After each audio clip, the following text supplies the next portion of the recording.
Welcome back to the channel and welcome back to another quick pick prediction video. In this video, I'll be predicting the heavyweight bout between Gian Villante versus Chris Barnett. And how I see this one right here, so this fight is really a joke fight to me. I'm picking Gian Villante, like flat out I'm picking Gian Villante. Chris Barnett, fat chubby dude, but got some amazing dexterity, could do stand on one hand, do backflips, do double backflips and all these spinning kicks and whatnot. But as a fighter, he's a joke. Like I said, acrobatics and all that stuff and theatrics don't really accumulate the fight, because you can see all these guys kicking boards and doing all that stuff.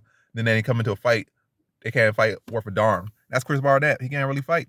All his competition has been trash. I mean, as far as the ones he beat, Need for the Real Fighter and Ben Rothwell look like a joke. So for the most part, like he do it at one win of Walt Harris, but Walt Harris was a joke. Let me stop saying that, but Walt Harris wasn't the best fighter when he started. That's all I'm gonna say.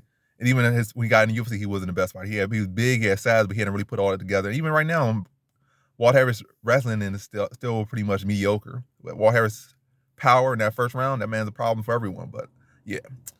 So his one good win is over a guy that wasn't all that great when he fought him. And then a bunch of bums and guys with padded records. So when you look at even any little bit deep into as a matter of fact, this surface level, you can see that Chris Barnett is not a great fighter. And Gian Villante, his record might be horrendous and he might not be the greatest fighter himself, but at light heavyweight, he was at least decent. At least when his cardio held up. And he at least fought decent competition.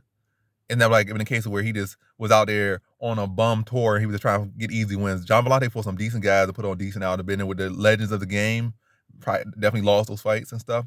But it was in there, put in a respectable showcase out there. But he himself might not be no legend, no great fighter, or no good fighter. But he at least been decent and at least challenged himself. Whereas Chris Barnett been, like I said, on a joke tour. That man is a joke of a fighter from what I've seen. But all that being said, Gian Villante's true weight class is not heavyweight. I don't think Barnett's true weight class is heavyweight, but he's been fighting at heavyweight his whole career, been fat his whole life. So that's his truest weight class, where Gian Villante probably really should be at 205.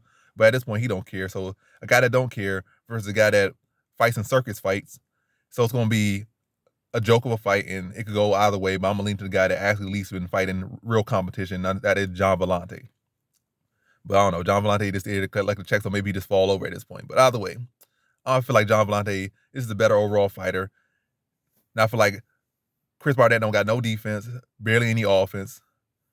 He fat and got, heavyweight, so all I'll do is take a one punch. So anything could change in one punch from either guy. But I feel like Gian Villante could be sharper, more experienced, and be able to land flush shots on Barnett, be able to score takedowns on Barnett, and win a decision. He'll probably sloppy kind of fight.